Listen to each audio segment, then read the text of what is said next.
আসসালামু আলাইকুম। ওয়ালাইকুম আসসালাম রহমতুল্লাহ বরকাত। আমি আমার আগের প্রশ্নটা নিয়েই বলছি। আ, আমি বলতে যাচ্ছি যে ধরেন একজন অলরেডি কারো প্রেমে পড়ে গিয়েছে। প্রথম দিকে সে হয়তো হিজাব পালন করতো না, সেজন্যই এই অবস্থা। কিন্তু পরে সে তার ভুল বুঝতে পারলো। আ, তখন যে প্রেমে পড়েছে তাকে এই ব্যাপারটা কিভাবে বোঝানো যায়?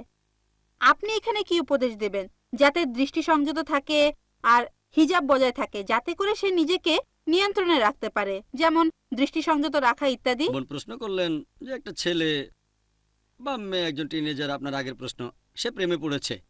এগুলোর কারণ কিছু অভ্যাস, তাকানো, অবাধ মেলামেশা করা। এখন সে বুঝতে পেরেছে, তাকে কি উপদেশ দেব যাতে সে বের হতে পারে। এখানে প্রশ্নটা হলো প্রেমে পড়া নিয়ে। কতটা প্রেমে পড়েছে সেটা গুরুত্বপূর্ণ। প্রথমে একটা সার্ভে করতে হবে সে কতখানি প্রেমে পড়েছে, তার প্রেমের গভীরতা কতখানি, ছেলেটা ইসলামিক শরিয়ার কোন লেভেলে পড়ছে অথবা সেই মেয়েটা। প্রথমে এই সার্ভেটা করব, তারপর আমি তাদের উপদেশ দেব। যদি এটা সামান্য মুগ্ধতা হয় যে সে হয়তো হিজাবের কিছুটা নিয়ম ভেঙেছে বা অবাধ মেলামেশা, একটু আধটু হ্যান্ডশেক আর বাইরে বের হয়, এমন হলে বোঝানো সহজ হবে। কিন্তু যদি এই প্রেমটা খুব তীব্র আকারের হয়, যে তার সাথে সম্পর্ক ছিল, এমন হলে ব্যাপারটা আলাদা। ঠিক, পবিত্র কোরআন বলছে সূরা নূরের 24 নম্বর অধ্যায়ে 3 নম্বর আয়াতে যে একজন ব্যভিচারিণীকে একজন ব্যভিচারী বা মুশরিক ছাড়া অন্য কেউ বিয়ে করে না। জানির জন্য জানিয়াত, আর জানিয়াত তার জন্য জানি। এর উপর নির্ভর করে উপদেশ বিভিন্ন রকম হতে পারে যে আচ্ছা মেয়েটা কে, অথবা মেয়েটা যে ছেলের প্রেমে পড়েছে সে ছেলেটা কে, কিভাবে তাদের মধ্যে এই সম্পর্ক হলো ইত্যাদি। তাহলে প্রেমের অবস্থা দেখে উপদেশ বদলাতে পারে। যদি এটা তীব্র হয় তাহলে প্রথমে আমি দেখব সেই ছেলে অথবা মেয়ের মানসিক অবস্থার উন্নতি হয়েছে কিনা, আর অন্যদিকে যে মেয়েটা বা ছেলেটা তার মানসিক অবস্থাটা কেমন বোঝানোর চেষ্টা করব। আর দুজনেই যদি সরল পথে চলে আসে কোনো সমস্যা নেই। যদি দুজনেই সরল পথে চলে আসে, দুজনেই তাদের ভুল বুঝতে পারে, কোরআন হাদিস মেনে চলতে রাজি থাকে, আমি বলবো বিয়ে করে ফেলো।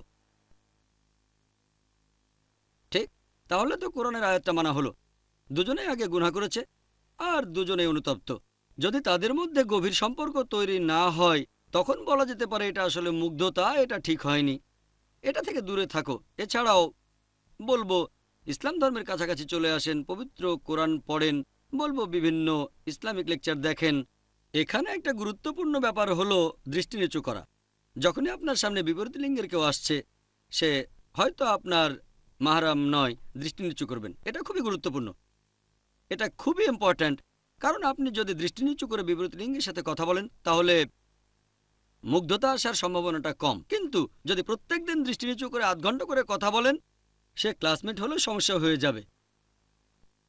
মাথা নিচু করে কথা বলাটা কয়েকদিন চললে মুগ্ধতা আসতে পারে, এরকম। তাই অপ্রয়োজনে বিপরীত লিঙ্গের সাথে কথা না বলাটাই বেশি ভালো।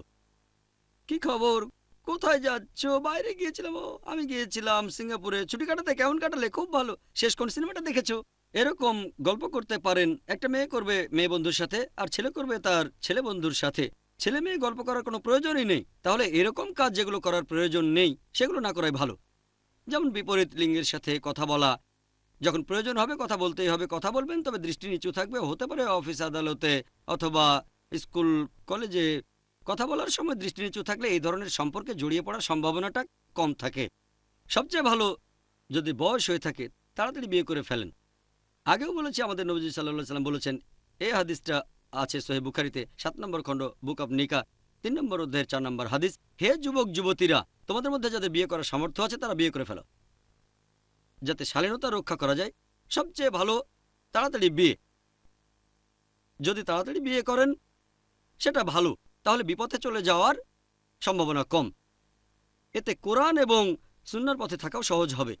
এছাড়াও অনেক উপকারিতা আছে। তাড়াতাড়ি বিয়ে করলে ভালো, তাই নিজের জন্য একজন জীবনসঙ্গী বেছে নেন আর খুব বেশি সময় নেবেন না। আমি তো একজন ভালো জীবনসঙ্গী খুঁজছি। আমার বয়স এখন 20, তারপর 21, 22, এভাবে 30 হয়ে যাবে। ততদিনে হয়তো অনেক প্রস্তাব ফিরিয়ে দিয়েছেন। 35 বা 40 বছর পর্যন্ত অপেক্ষা করে আপোস করতে বসবেন না। তাড়াতাড়ি হলে ভালো। কয়েক মাস বা কয়েক বছর পরে হয়তো দেখবেন মন মতো পাত্র খুঁজেই পাচ্ছেন না। এ ব্যাপারে তাড়াতাড়ি সিদ্ধান্ত নিতে হবে, বেশি দেরি করবেন না।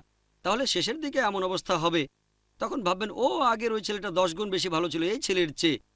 তাকে বাদ দিয়েছিলেন, ভেবেছিলেন সে ছেলে গুণবান না আপনার নিজের সংজ্ঞা অনুযায়ী। যাকে বিয়ে করলেন তার চেয়ে 10 গুণ ভালো, এরকমও হতে পারে। তাই সিদ্ধান্তটা আপনার। আর এই সিদ্ধান্তটা নেওয়া বেশ গুরুত্বপূর্ণ। সেজন্য আপনি পরামর্শ নিতে পারেন তার কাছে, যিনি বিশেষজ্ঞ অথবা যিনি অভিজ্ঞ, যিনি পথনির্দেশ দিতে পারেন। এটা বেশ গুরুত্বপূর্ণ। আশা করি উত্তরটা পেয়েছেন।